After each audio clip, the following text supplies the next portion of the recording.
Welcome back, Fireflies, to this episode of the Out of Brightness podcast. We have a special guest with us today.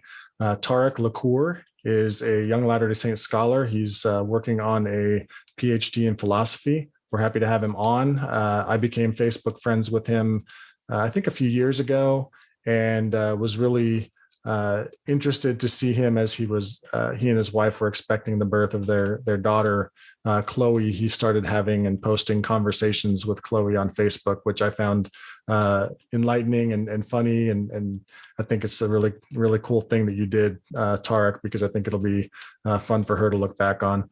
And Tarik and I have had a few conversations by instant messenger, because we're both pretty big baseball fans. He's a Yankees fan. I'm a Dodgers fan. We've talked a little bit about that. I've enjoyed getting to know him and just kind of watching his academic career blossom and flourish as he's continued his studies. So we have him on to talk a little bit with us about the LDS view of free will, his view of free will, Libertarianism versus Compatibilism. So he's a philosophy student, so it should be a good conversation. Tarik, welcome to Outer Brightness. Thank you for having me. Pleasure to be here. Yeah, thank you, Tarik. We're really excited. We've been looking forward to talking with you. And we hope that for our listeners too, that, whether you're LDS or not LDS, that they can profit from this conversation. We're trying to continue having more Latter-day Saint guests on our program because we've had several in the past, but we're hoping to have more. So we're hoping that this will be really enlightening for everybody. So let's start off by talking about your childhood, Tarik. So where did you grow up? What was your family life like? You're free to share anything you'd like. I was born in Washington, D.C., but I was raised in Riverside, California, which is the southern part of California. There's no river in it. I'm still not entirely sure why it's named Riverside, so I'll figure that out one day. It's one of those great philosophical questions. Do we have free will? Why is Riverside named what it is? Grew up in a non-denominational Christian family, but I was always philosophically interested in questions like, how do we know God exists? Why Christianity rather than, say, Islam or Judaism or Hinduism? What's the nature of morality? What's the reason to believe that there's life after death? Those types of questions I was asking when I was a very small kid. In fact, I was asking some of them when I was in Sunday school when I was 5 and 6, and I got put on timeout because the teacher couldn't answer, and I was asking these kinds of questions. So I guess I was once a philosopher, always a philosopher. So there was that. I was more or less I was going to church all throughout my youth, but I was probably somewhat of an agnostic, some days leaning towards atheism, from probably age 10 to 15 or so. I never fully could get around the concepts of the Trinity or of an immaterial God. So those were big things for me. And although I never demurred of Christianity or hated it in like the way, say, Richard Dawkins or Christopher Hitchens do, but it was just something I thought deeply about, but I was still thinking about it for years and years. And then I don't know exactly when it happened, but I kept thinking, this is something that C.S. Lewis talks about. I'm not a fan of C.S. Lewis, but it's kind of an idea that I'm favorable to, is thinking about Jesus, about who he is. Is he the Son of God? Is he someone who's crazy, or is he these other things? And I thought about that for years, and I finally just came to the conclusion that I thought he was the Son of God, or what he claimed to be. So became more or less a Christian after that. My family didn't know how I felt about it. I just kind of kept it to myself because I don't think they would have understood. But so I came back to that around age 15, 16 or so. And then, but I still didn't believe in the Trinity. I still didn't believe in the Christian concept of God. So I was kind of wondering where I could fit on the spectrum. And then I was reading through my 7 encyclopedias, and I discovered Mormonism. And I thought, well, that's interesting. And their ideas of a physically embodied God, I thought were very intriguing.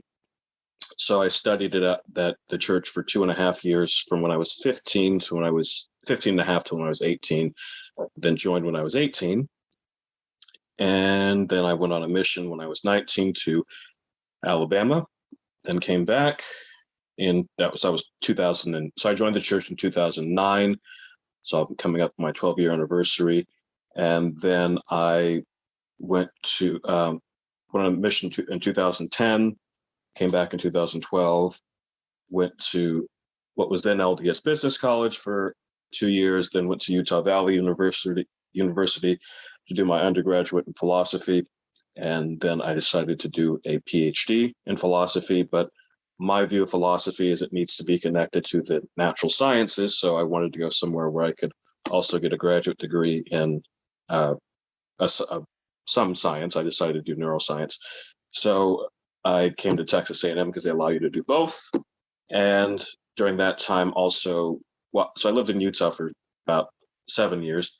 I met my wife there. We got married in 2017. As Paul mentioned a little earlier, we had a daughter in 2020 during the midst of the pandemic, which was very interesting because there was a chance I wasn't going to be able to be in the room when my daughter was born, but luckily I was able to. This was, of course, very early in the pandemic when we were still learning. We basically knew nothing at the time my daughter was born. So did that, and now I'm still practicing and believing Latter-day Saint, and working in philosophy and the philosophy of science, the philosophy of cognitive science and moral psychology. And then my interests in neuroscience are in perception and decision making. And that's kind of all. And as Paul mentioned, I'm a big sports fan. I'm a Yankees fan, a Lakers fan, a Dallas Cowboys fan, and a Texas Longhorns fan. So there you are. Wow, that's great. Thank you for sharing that. There's a lot I wanted to comment about, but I feel like I could spend an hour just asking you about your home life and everything. But I wanted to ask one more question to follow up because I didn't know you went to UVU originally. Did you ever study under now Kelly Potter, but back then it might have still been Dennis Potter, because yes, Professor Potter is a Latter-day Saint in the philosophy department. Yes, I took 3 classes with her. It's pretty. Did you see the debate with James White, by the way? I think it was on temples between Kelly Potter and James White. I don't think I didn't. I don't recall seeing that. No, actually, if I recall, it actually wasn't on temples. It was on the atonement. It's been a few years since I've seen it, but okay. Yeah, I just wanted to see if you two intersected while you were there. So yes, she was very influential on my philosophical ideas. We're very different, but she very much steered me in the analytic way of doing philosophy. So I also want to mention too, I have a good friend. She's an Anglican, and she's studying the philosophy of science. And it sounds like it's a pretty tough field, in terms of like trying to find experts that really focus in on that. Is that what you found to be the case as well? Or do you find a lot of focusing on what? And like the philosophy behind, science, or, the scientific method, getting more into like, the foundations of what it means to, perform science and how that intersects with religion. Is that kind of what you do, or is that not really related? I guess it's tangentially related. There are certainly debates in philosophy of science about how philosophy of science should proceed. Does it need to be connected to scientific practice, or can it be at arm's length? I'm in the company of believing it needs to be connected to scientific practice. So awesome. But yes, there are certainly, and of course there are some, and how people view philosophy of science within the philosophical community, of course, ranges. Some people think, like W.V. Quine, that philosophy of science is the only philosophy worth doing. I tend to agree more with that, but most people just think of philosophy of science as kind of a branch along with logic and metaphysics and other questions. So it's a field unto itself, but it's got lots and lots of different ways of doing it. Awesome. Great. Thank you for your insights. Appreciate it. Mm-hmm. So what was it that initially sparked your interest in studying philosophy? I think I was standing in my mother's bedroom. I was about 8 or 9, and I was wondering, how do I know that what I'm seeing is actually there and I'm not hallucinating? And how do I know that the world outside of my mind exists? How do I know I'm not? These are kind of the questions that Descartes asked at the beginning of the first meditations. Of course, I knew nothing about Descartes at the time. And then I just kept asking those kinds of questions about free will, which we'll talk about later, personal identity, how we know what we know, what's the best avenue to truth, what does truth mean? So those were all questions I was asking as a kid. And then I actually didn't know philosophy. I knew what philosophy was by the time I went on my mission. I didn't know it was its own department within the university, that people got paid for those things, because I started thinking I wanted to do maybe biblical studies after I got off of my mission. My mission president is a New Testament scholar. So I thought about that for a while. And then he mentioned to me, he would listen to me, said, I think what you should probably do is philosophy. That's more where your head is. And so that was that. So I came back and haven't looked back. All right. What are the philosophical questions that kind of drive your studies and your research? What are the things that really get your mind turning that you want to try to contribute to the field? Well, I mentioned free will, if we are the kind of organisms that the sciences describe, how do we have choices? How are we morally responsible? So that connects with moral psychology and with philosophy of science. Also, what is science showing us about the world? Is the world very reductionistic, or is it a bit broader than what we might conceive there? What's the nature of consciousness, the nature of perception? Those are the kind of questions I'm very interested in. And they're all interconnected, as you could kind of see. There's 5 branches of philosophy, with epistemology, metaphysics, logic, aesthetics, and moral philosophy or ethics. And most of my questions are more closely related to epistemology. So, right. So how do we know what we know? Yes. All right, good. Yeah, makes sense. So in terms of, let's talk now about the questions we kind of talked about beforehand. So let's dive right into it, and you'll find very quickly that Paul and I are not philosophers. So feel free to dumb it down for us. Don't feel afraid to act like we, like you're talking down to us. So please, explain it as you would like to explain it. I teach, as I mentioned, I teach engineering ethics, and engineers have never taken philosophy classes before. So I'm used to talking at a basic level. So I'll keep it there. Okay, great. Yeah, we appreciate it. Thank you very much. So in terms of LDS philosophy, how does the LDS view of the eternal nature of spirit intelligences, tie into your view of our moral agency? So do you think that this requires holding to libertarian free will, or do you think compatibilism could be a possible view held by LDS? Okay, let's back up a little bit about what we talk about the nature of intelligences or intelligence. So that's not a view that, as you kind of know, let's say in Christian theology, there's kind of the fundamental things that people will agree on, that Jesus is the Son of God, the atonement, and things like that. But of course, within Christianity, there are differences of opinion about, say, how the atonement works, with Calvin having one view, Aquinas having another, Abelard having another, and so forth. So on the idea of intelligences, there are different views. One would be that intelligence is what you would almost think of as scientific law.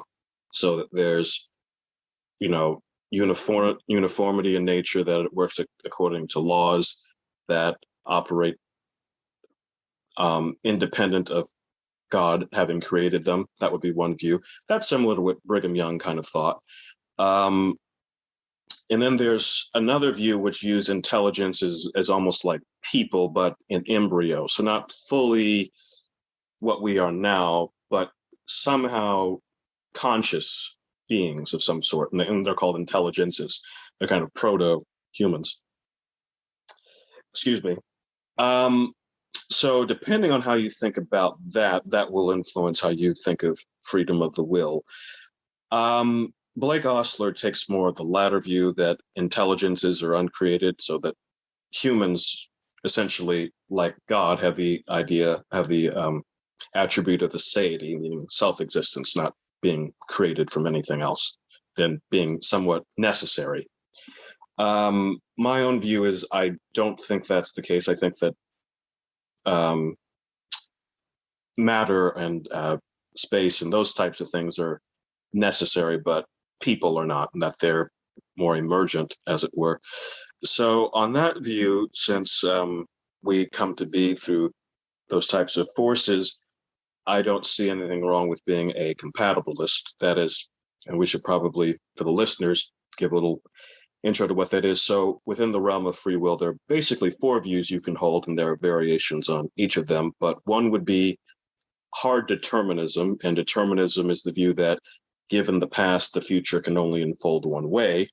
So because and if determinism is true, then you don't have free will. Everything that happened before necessitates what happens next.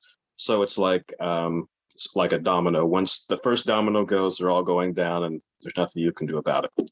So that's hard determinism, sometimes just called determinism.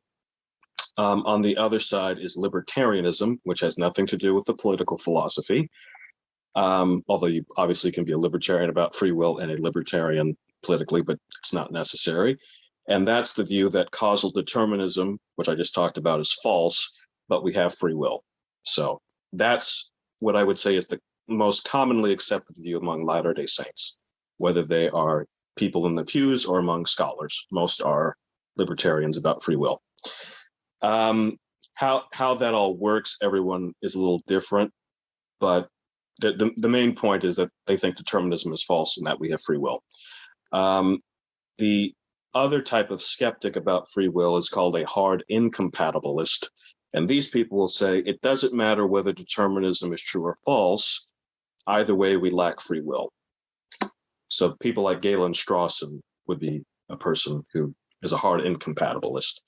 And then the most numerous group are called compatibilists, and they believe that determinism and free will can coexist at the same time. Now, some compatibilists are determinists, so they accept that free will exists, and they also think determinism is true, and these are called soft determinists as compared to the hard determinists. And then there are others who are a little more non-committal about whether determinism is true, but they still believe in free will, and they will say, well, whether it's true or false, we'll still have free will. So those are kind of that's the landscape of free will. I'm a soft determinist because I believe determinism is true and we have free will. Great. Thank you for explaining that. Yeah, we kind of crafted this question because there are some Latter-day Saints that we interact with in discussion groups, and they will tie the fact that Protestants or evangelicals believe in creatio ex nihilo, so creation from nothing, for those who are listening and don't know. And we made a program on that, so go check that out if you want to. That's also true of Roman Catholics and Orthodox Christians as well. Right. Exactly. Yes. That's not a Protestant thing. Right. Yeah. Exactly. I mentioned that just because this particular discussion group is mostly just Protestants and Latter-day Saints. So yeah, thank you for pointing that out.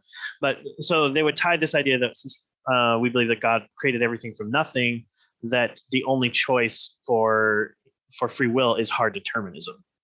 And so we try to explain compatibilism, and sometimes they disagree that it's a possibility. So it's interesting that you admitted that you as Latter-day Saint are a soft compatibilist, right? So soft determinist or just a compatibilist. Okay. Soft determinist, right? Yeah. And I think most Calvinists would probably be in the soft determinist category. Right. Once you start getting into the hard determinist category, that's more hyper Calvinism, I think. Lutherans, I believe. Luther was a hard determinist, I believe. Yeah, I'm not sure about that. I don't know. I'm not a Luther scholar, and even even Luther scholars admit there's a lot to know about Luther. He had a long life and a lot of sermons. Yeah, I think it would be safe to say that most Christians of the Orthodox, Catholic, Protestant persuasion will accept some version of free will. Certainly, I would say it's probably true that in the Catholic tradition, compatibilism is more common than in Protestant traditions, I think. So thinkers like Augustine, Aquinas, Occam are all soft determinists. And then libertarians, certainly among philosophers, are more in the Protestant traditions, I've noticed. I don't know why that is. It may be because the Catholic Church, which is very Aristotelian, and Aristotle was a compatibilist, and he influences Aquinas, and Aquinas, one of the great doctors of the church. So it's not surprising in a way. But even in the Catholic Church, you have Molina, who is a great libertarian. So it's the point is, I would say, and we'll get more into this, I think about 95% of Christians are going to believe in some version of free will, and for probably the same reason, that it seems that moral responsibility is a prerequisite of being a Christian. There has to be some notion of that, and that requires some view of having free will. Now, what kind you will come out to will differ, but yeah, great, thank you. Lots of great points. Yeah, and these are all very interesting questions, and for the sake of our discussion, I think we're all kind of coming at the question from the point of view of theists, right? But there are also atheist philosophers who may hold to various views of free will or determinism. So can you talk a little bit about that? Like how would a materialist view these things where the God question really isn't part of the discussion? Well, I am a materialist, so I don't know that materialism always necessarily matters to that question. But as far as atheists, there are, just like within Christianity, there are those who are hard. There are all along the spectrum. I would say most atheists, though, do accept some version of free will. Galen Strawson is an atheist, and he's an incompatibilist. But people like Daniel Dennett, who's one of my favorite philosophers and is a well-known atheist, he's a compatibilist. Roderick Chisholm, who is deceased now, he was a libertarian, one of the more outspoken ones. Let's see who else is out there. Robert, no, I'm sorry, Kane's a Christian. My mistake. So there are a lot of different views out there, but I would say most will agree with free will. Free will skepticism is more the minority. There are fewer skeptics than there are. I think if there would be percentages, the highest percentage would be compatibilists, then libertarians, then skeptics would be after that. And skeptics would be either hardened compatibilists or determinists. Uh-huh. So, but they would. To answer your question, some would view free will as, well, as long as there's no gun to my head and I'm the one making the decision, then I'm free. That would be a soft determinist. So people like A.J. Ayer and J.L. Mackie, who are two prominent atheist philosophers, that would be their view of free will. Matthew, you're an engineer, so you know that there's multiple kind of degrees that machines can have of freedom or autonomy. And that's how Daniel Dennett views free will. He thinks that we have certain levels of freedom that come together once we're whole organisms. So that's how he would view free will. And there's other views in between. But I don't know. But I don't think the atheism doesn't imply that there's no free will. It would just at most would be, well, if you have free will, it's not because God gave it to you. That would be the only thing they couldn't accept. They would have to just come at it some other way. Okay. Yeah, I think I was trying to maybe get at the distinction of like,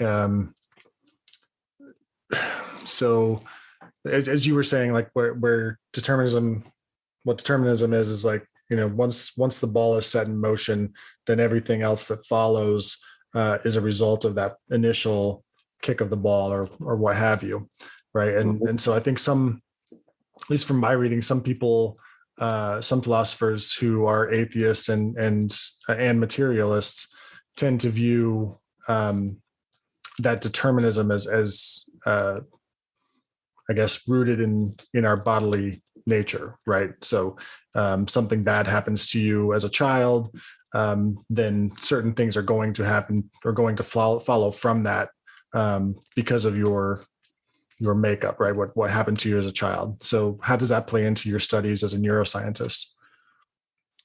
Well, the neuroscience of free will is a very interesting field. I would say that neuroscience, we should go back a little bit historically. So most determinists, let's say in the 18th, 19th century, were taking their view of determinism due to physics, with Newtonian physics being deterministic. So they accepted that. That's where they got their determinism from. Now, quantum mechanics can be either indeterministic or deterministic, and we're not sure which one. So that's still an open question. Sciences like neuroscience and chemistry do tend to be deterministic, although there are some neuroscientists who are libertarians, but they're very few and far between. So yes, but you're right. We do see kind of a causal antecedent, and we're able to, and this is a big thing in Bayesian neuroeconomics, where we can kind of if we understand like what precedes a person's decision, we can with very high accuracy predict what they're going to do, which tends to make sense if determinism is true. It'd be very odd if there was no real connection between what happened in the past and what happens next. It would seem odd that you'd be able to predict that so accurately. So then the question becomes, okay, so what's the more plausible explanation? That we're just getting really, really lucky, or that there's a causal connection to this? And I would say it's the latter rather than the former. And it seems like science in general is reliant upon this idea that there is a chain of events. There's a cause and an effect, right?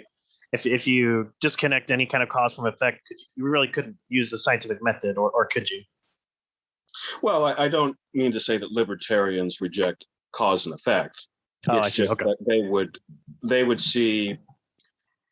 see their free will as being somewhat unconnected from the types of things that science studies.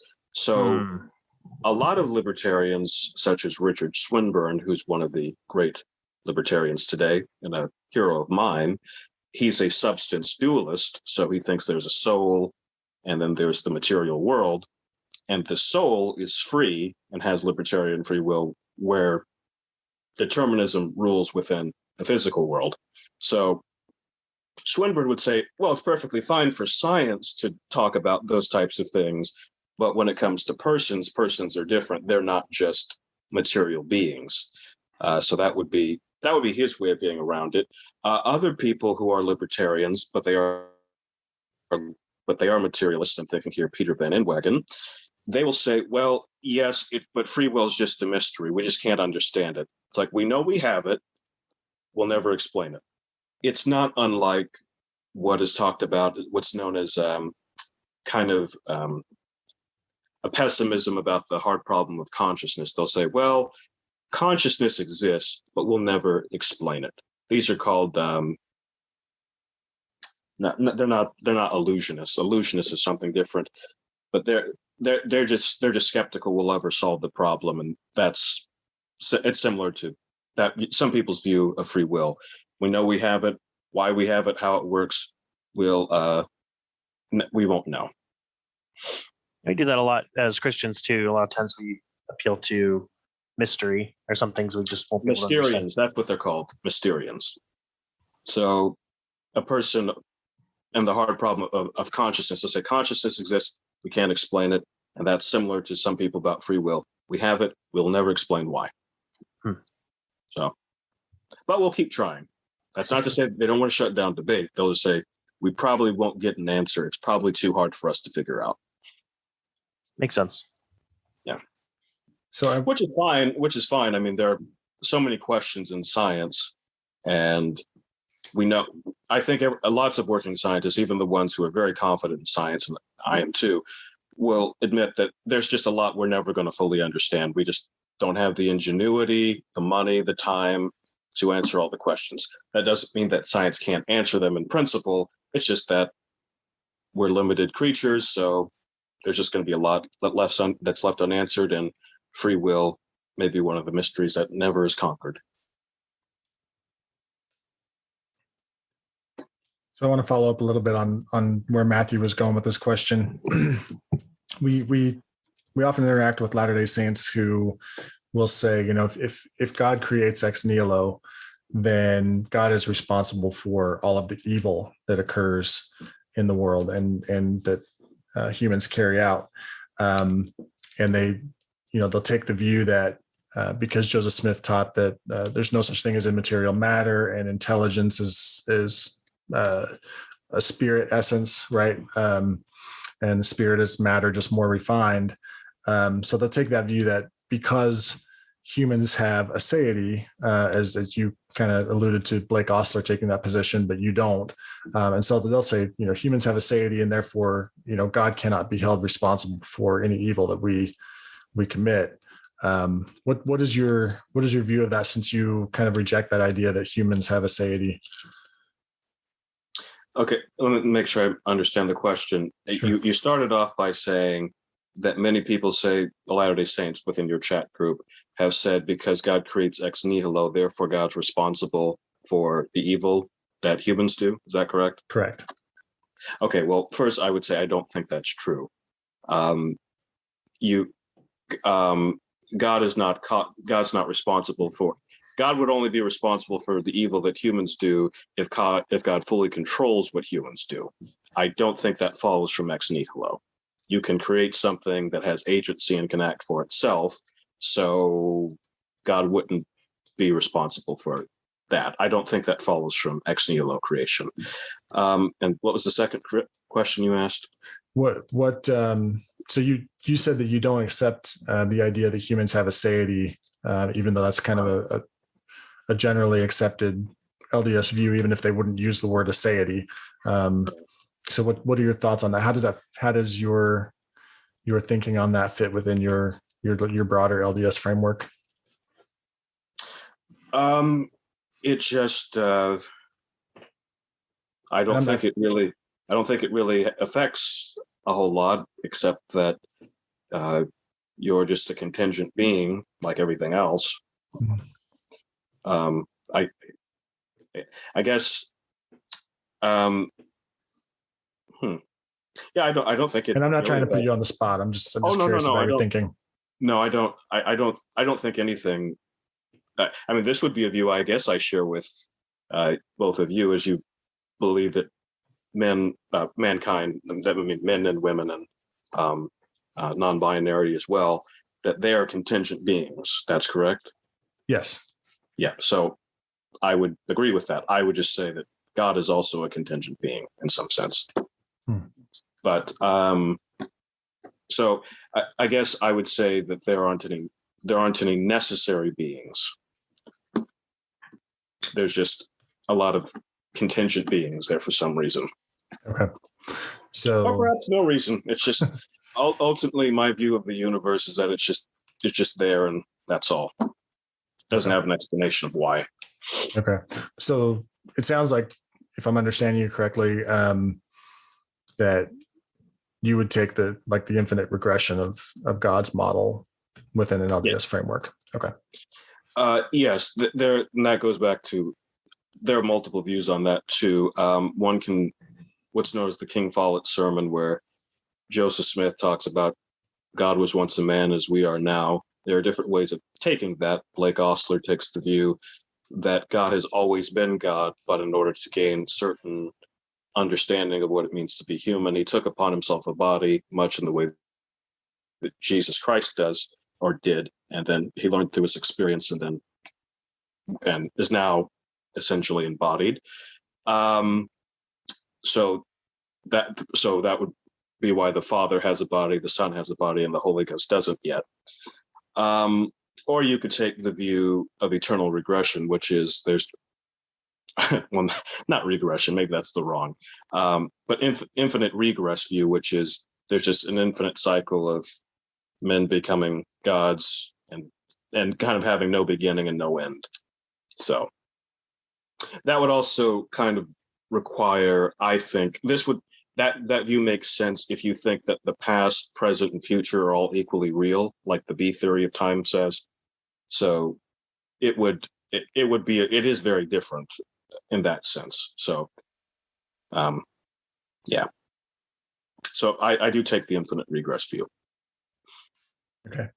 So in general, though, do you think that theodicy is more easily resolved on an LDS view? That's kind of where, our Latter-day Saint interlocutors tend to go, is that they think theodicy is more readily solvable on an LDS view because of the co-eternal nature of intelligences with God. By theodicy, I take it you mean, why does God allow evil and suffering to happen? Mm-hmm.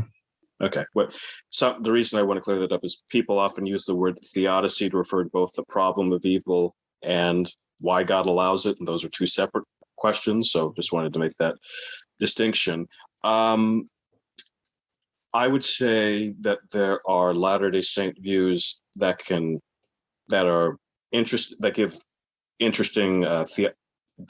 account for interesting theodicies, but it will still be a problem regardless of whether you are a Latter-day Saint, if you are a Christian who's a Latter-day Saint or a non-Latter-day Saint Christian, because at some level, I think Blake Ostler's right on in his new book at the beginning when he says, we really don't know why God allows these types of things to happen. So it will always be somewhat of a mystery, and and theodicies, I give part of the answer, such as the free will defense. If you're a libertarian, God can't create free creatures and then ensure that they do what he wants all the time, because part of being free means I can do otherwise. I can do what I want, which means I can tell God, I don't want to do what you're asking, and I want to cause harm and suffering, and God has to give me that ability. And then certain people will say, well, is all the pain and suffering really worth the trade-off of your freedom? Michael Roos is very skeptical of that view, but that's a very prominent defense. Though that's not distinctly a theodicy, because it's not saying, it's kind of showing that this problem isn't as much of a problem as you might think. This is Alvin Plantinga's view, who's Reformed, Matthew, like you. So shout out to the Reformers. So were you asking what my own view of theodicy was, or just is it easier to resolve on a Latter-day Saint view versus on a non-Latter-day Saint Christian view? Latter. Now I forgot which order I said it. So you just wanted to know. No, I just whether you thought it was more. I don't think that the problem of evil is any more easily solved by Latter-day Saints than it is by other types of Christians. It seems it will be a problem for anyone unless they just say that there's no such thing as evil and that things just happen, and then there's no problem. But that's not where most Christians are going to go. So you said earlier that why does God allow evil is a separate question from where did evil come from? Is that right? The problem of evil is taken to show that if evil exists, then God does not exist. But then there's the other question of, okay, even if God exists, if God's good, why does he allow these things to happen? There must be some reason why God allows it to happen. Some people say, well, yes, there is a reason. We don't know. But a person who's giving a theodicy is saying, this is why God allows evil to happen. So they're taking a stronger view than, say, Plantinga does when he says, well, it's not contradictory to say that evil and God exists and a good God exists. Now, why God allows evil to happen is another question. I don't know what the answer is, but the problem of evil doesn't refute that God exists. So that's the difference. And of course, there's different versions of the problem of evil. There's the logical version that says there's a logical contradiction and having a good God and evil in the world. So if evil exists, then God doesn't exist. And people will say, well, it's more obvious that evil exists, therefore God doesn't exist, if they take the logical version to be the case. Now, Alvin Plantinga's free will defense gave a pretty big body blow to the logical version of the problem of evil. So most people don't use that anymore. There have been some renewed arguments that are logical arguments against for the problem of evil. People like J. Howard Sobel in his book Logic and Theism, he gives a new version of that argument that Mackey once advanced back in the 70s and 80s. But most people would reject it now.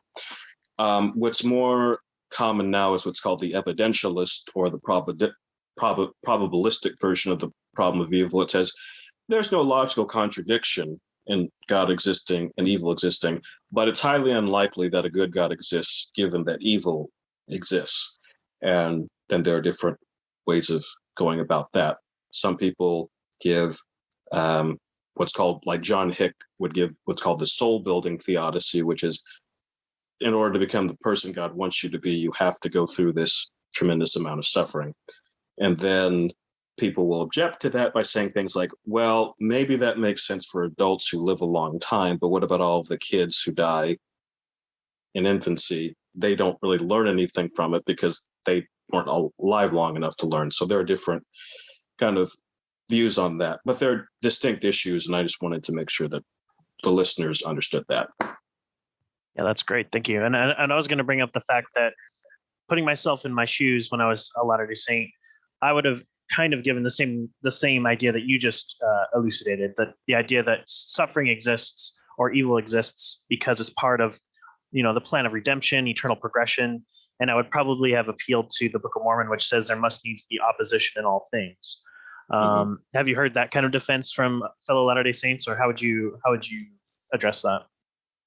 That's Lehi's version of kind of he's not giving either a theodicy. He's giving more of an explanation of why the atonement is necessary. He's talking more about the fall than evil per se, I would point out there. But yeah, I've heard that a few times. I don't think it's true that evil has to exist for good to exist. It seems that one can exist without the other.